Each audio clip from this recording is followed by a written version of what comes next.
Welcome to Samba Samba. Enjoy the video. You begin by verifying the obvious hardware. Make sure the built-in mic or headset is not muted and any physical switch is on. Next, open Google Meet and click the microphone icon.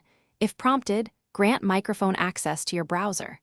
Once done, go to your system sound settings and pick the correct input device, setting the input level around 70 to 90% so Meet detects sound.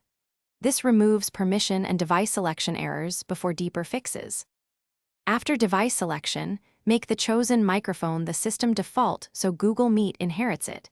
In Meet's settings, confirm the same device is selected. On Windows, open Properties for the device and disable exclusive mode so multiple apps can use it, while on Mac OS, confirm privacy permissions allow microphone access.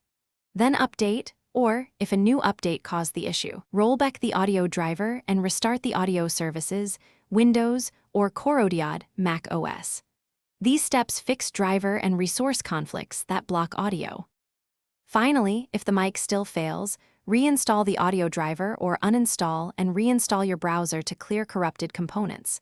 Make a quick verification using an external USB microphone, join a Meet, and use the microphone test or record a short clip to confirm audio is captured. If that works, your internal mic hardware may be faulty. One key troubleshooting tip: if nothing changes, reboot the system. Create a clean browser profile or use an incognito window to rule out extensions interfering with microphone access. Thanks for watching. Consider subscribing if we helped you.